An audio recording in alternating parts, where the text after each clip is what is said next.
बाद और मेरी काबिल फ़ख्र बहनों, बाइज़्ज़त हमारा नाम ऊंचा करने वाली ख़वातीन, अस्सलाम वालेकुम। जनाब सद, इस वक्त फ़लस्तीन की और इसराइल की जंग पूरी दुनिया को हिला के रखा हुआ है। फ़लस्तीनी क्या कह रहे हैं? वो कह रहे हैं कि हमारे लिए तकरीरें और दुआएं ना करो। दुआओं की उन मुसलमानों की ज़रूरत है, उनको ज़रूरत है जो सत्तू पी के बैठे हुए हैं। दुआओं की हमारे हुक्मरानों को ज़रूरत है, दुआओं की उम्मत मुसलमान के हुक्मरानों को ज़रूरत है। वो कहते हैं दुआएं नहीं, हमें मज़ाहमत दो, हमें मज़ाहमत चाहिए, ये दुआओं से काम बनने वाला नहीं है जनाब सदर। लेकिन अफसोस पूरी उम्मत मुसलमान खामोश है। ये हमारा वतन, इसके बारे में अल्लामा इकबाल ने कहा था कि आई है मीरे हरम को यहाँ की खुशबू, वो मट्टी मेरे वतन की है। जनाब सदर, यही हम हैं, इंशाअल्लाह यहाँ से काफिले जाएंगे। तू पुकारेगा तो ऐ सहने हरम हम आएंगे, अब अबाबीलों के अंदाज में हम आएंगे, लेके हाथों में हुसैनी अलम हम आएंगे। ये अलग बात है कि बहुत कम आएंगे इंशाअल्लाह। जनाब सदर, 9 लाख मुसलमान थे उस जंग में, लेकिन जिंदा न कोई बचा 72 के अलावा। मुसलमानों का हाल यही है कि बाद में पछताते हैं, रोते हैं। हम पछता रहे हैं, वाक़या करबला ना होता अगर उस वक्त के मुसलमान जिंदा होते। हम मुर्दा हैं, उस वक्त मुर्दा थे, अब वो जिंदा हैं। लेकिन बाद में जिंदा क्या हुआ? जिंदगी वो नहीं है जनाब सदर कि बंदा मर गया तो मर गया। जिंदा वो है मेरे सदर मोहतरम, मेरे दोस्तों, कि जो कोई काम कर गया तो वो जिंदा है। अब काम करने का वक्त है। उम्मत मुसलमान पे बड़ी जिम्मेदारी है, हमें वो जिम्मेदारी निभाना होगी। अगर हम सोए रहे तो याद रखो तुम्हारा नाम तक ना होगा दास्तानों में। जनाब सदर, किसका रोना रोएं? हमने अदलिया की तहरीक चलाई, एक मजलूम बन के, बड़ा मिसना सा बन के चीफ जस्टिस आया, हमारे वकला ने शहादतें पेश की। जब वो बरसरे इख्तिदार आया तो उस जालिम ने काबल 106 जजेस को बाहर करके कूड़ा करकट यहाँ पे पढ़ दिया, जो हमारे लिए अब अजाब बना हुआ है। जनाब सदर, मैं उनसे पूछता हूँ, जो नालायक यहाँ पे हमारे साथ बैठ के इन जजों को गालियां दिया करते थे, अब इन कैसे खारिज कर रहे हैं? वो कैसे वो वकीलों को खारिज कर रहे हैं? हाई कोर्ट तक पहुंचने के लिए कितने दर गुजरने पड़ते हैं, कितने हालात से गुजरना पड़ता है क्लाइंट को, और वहां पे इनलीगली खारिज हो जाता है। वकील भी बेचारा शर्मिंदा होता है और क्लाइंट कहता है लानत हो ऐसे इंसाफ पे। जनाब सदर, इंसाफ तो वो है जो आज टीवी पे नजर आ रहा है। जनाब सदर, इंसाफ के बुनियादी तकाजे क्या होते हैं? इंसाफ दिया नहीं जाता, मांगा नहीं जाता, इंसाफ किया जाता है। हमारे यहाँ जस्टिस नहीं है, ये जज नहीं है, ये जज बनने लिखते हैं।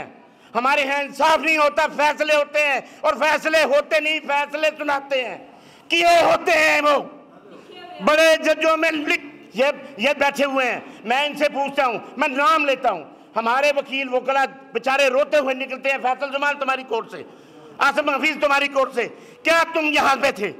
2 ब्रीफ नहीं था तुम्हारे पास, अब वहां पे खुदा बन के बैठे हैं। और याद रखो कि बहुत जल्द तुम्हें भी मिलेगा खुदा, खुदा बन के तुम्हें खुदा मिलने वाला है। और जब वो खुदा बन के मिलेगा तो फिर तुम्हें पता चलेगा कि क्या करते रहे हो यहाँ पे। लेकिन आज हम वार्निंग देते हैं कि हमारे साथ नाइंसाफियां बंद करो। मैं काजी फैज ईसा को कहता हूं, मेरे मुंसिफ, मुझे तेरे फैसलों से क्या हासिल? जो मेरा केस है उसकी समाअत क्यों नहीं करते? अगर समझते हो कि मेरी बातें मुतल्लल हैं, तो मेरे केस की समाअत क्यों नहीं करते? और फौजी अदालतों का केस पड़ा हुआ है, वो केस लेके आए हो जिसमें तुम सिग्नेटरी हो के साथ के फैसले पे तुम्हें था, तुम्हें सेटबैक मिला है, शर्मिंदा ना हो। हमें पता है तुम्हारी हसरत का। तुमने एक केस में कदगन लगाई थी कि इस पे बोलना नहीं जाएगा, वो रिलीफ तुमने दिया हुआ है, यहाँ पे शर्म का मुकाम है। और और आपका जो तोहफा हमें मिला है वो जो डिक्टेटर बन गया था चीफ जस्टिस बन के, इफ्तिखार चौधरी, उसने अपने खजाने भरे, उसकी बदमाशियों का, उसकी करप्शन का किसी ने हिसाब नहीं लिया। और आपसे पूछा तो आप भी अपनी बीवी को लेके आ गया कि जनाब ये तो हम खानदानी है। अल्लाह का खौफ खाओ, ये थोड़ी सी जिंदगी है, वहाँ पे अज़ाब इलाही से डरो। तुम्हारी सूरत में पूरी कौम अजाब से गुजर रही है, क्योंकि जब हुक्मरान बुरे होते हैं तो अजाब कौम को भुगतना पड़ता है। तो इंशाल्लाह वक्त करीब है। अगर ये बार कमज़ोर ना समझना, अगर हम इफ्तिखार चौधरी को, उसने हमारे साथ धोखा कर लिया, कोई बात नहीं, हर दफ़ा धोखा नहीं होता। अगर उसने हमारे साथ धोखा किया तो हम तुम्हें अब धोखे का टाइम नहीं देंगे, याद रखना। ये जो तुम्हारी अदलिया, इनसे पूछो ज़रा, अगर काजी हो तो फिर इनसे पूछो कि ये क्या तमाशा बनाया हुआ है, आइन की धज्जियाँ क्यों उड़ाई जा रही हैं, किस तरीके से ये कानून और आइन को आज तमाशा बनाया। मैं कहता हूँ, मेरे क्लाइंट आते हैं और 498 क्या चीज़ है, प्री रिक्विजिट है कि उसको प्रेजेंस हो मुल्ज़म की। और ये जो मुजरम और मुल्ज़म में फ़र्क जज नहीं समझता, मैं समझता हूँ वो जज के लाने के काबिल, जस्टिस तो बहुत दूर की बात है। मैं उसको कहता हूँ तुम्हारे लिए काबिल शर्म है chief justice Islamabad high court. हम खराज तहसीन पेश करते हैं उन जजों को जिन्होंने इस काले स्याह दौर में भी अलम का उठाया, इंसाफ का और झंडा बुलंद रखा। यहाँ पे मौजूद हैं, एक हमारे जैसा दोस्त है अमजद रफ़ीक, हम उसको खराज तहसीन पेश करते हैं। हम कहते हैं कि हर बंदा अमजद रफ़ीक बनो। एक वो भी जज है जिसने अपनी इतनी सी अना की खातर हमारे एक मेंबर पंजाब बार कौंसिल को सजा सुनाई, और उस वक्त के चीफ जस्टिस ने सुप्रीम कोर्ट के सदर को कहा सरेंडर करवाओ। और अब काजी साहब आप कहते हैं कि मैं बड़ा इंसाफ पसंद हूँ, और ये क्या हो रहा है?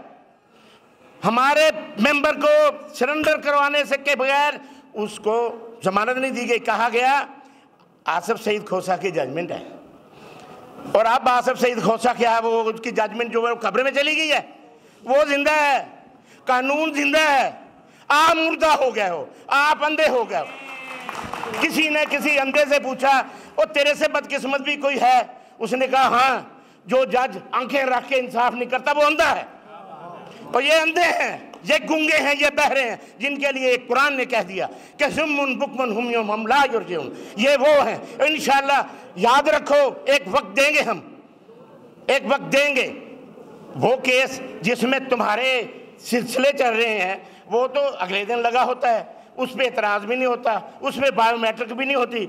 और जो केस पूरी कौम का है, काजी साहब आप वहाँ पे पारा में आते हैं, सुप्रीम कोर्ट की गाड़ी, झंडा लगा हुआ है, मजदूर निकाल रहे हैं जलसा जुलूस, क्या मसला है आपको? और अल्लाह के बंदे, आप चीफ जस्टिस हो, 25 करोड़ आवाम का जुलूस निकाल दिया गया, कहाँ सोए हुए हो? उठ के आओ ना बाहर।